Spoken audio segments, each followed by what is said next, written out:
Selamat pagi anak-anak.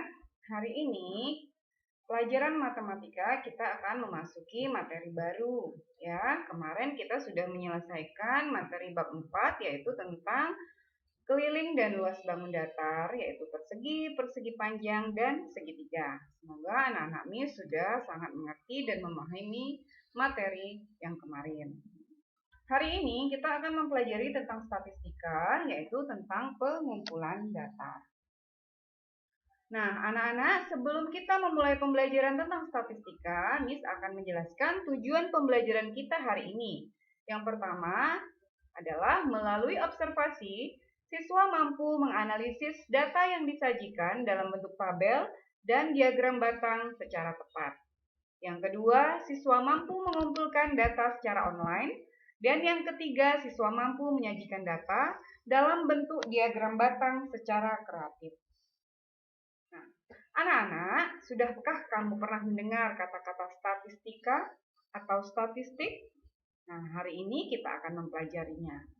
Statistika adalah ilmu yang mempelajari semua hal tentang data, mulai pengumpulan, penyajian, analisa, sampai terbentuk suatu kesimpulan ya. Contohnya adalah kita menghitung rata-rata nilai ujian. Nah, dari proses ini data yang dihasilkan adalah berupa angka, yaitu nilai ujian masing-masing siswa.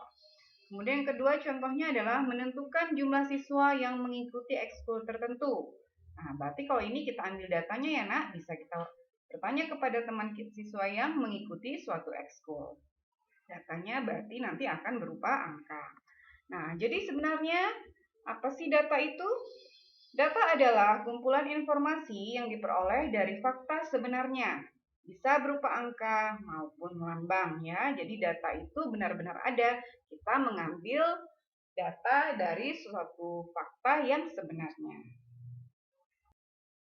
Nah, di materi ini Miss akan menjelaskan kepada kalian tentang proses pengumpulan data. Anak-anak, proses pengumpulan data ini dapat dilakukan dengan 3 cara, yaitu angket atau kuesioner, wawancara, observasi atau pengamatan. Nah, apa sih itu angket?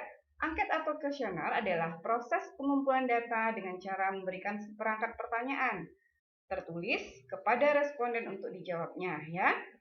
Contohnya, angket mengambil data tentang kesukaan siswa terhadap pelajaran bahasa Indonesia. Nah, di sini Miss akan contohkan bagaimana bentuk angket.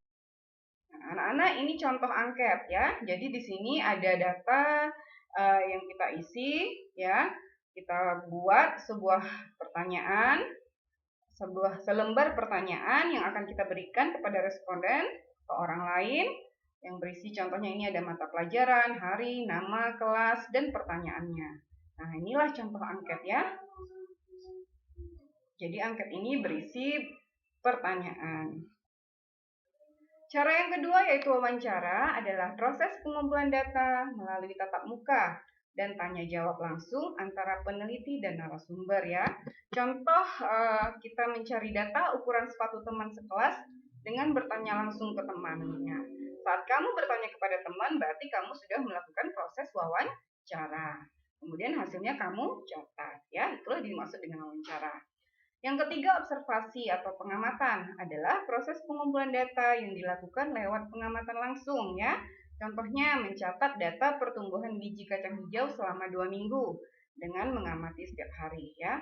Jadi di sini kita melakukan pengamatan mulai dari kita tanam biji kacang hijau sampai 2 minggu ke depan. Berarti tiap hari kita amati apa proses yang terjadi selama biji kacang hijau tersebut kita tanam. Nah, ini namanya adalah proses pengamatan atau observasi. Nah, anak-anak, sampai di situ penjelasan Miss. Di sini Miss akan memberikan kalian latihan, ya.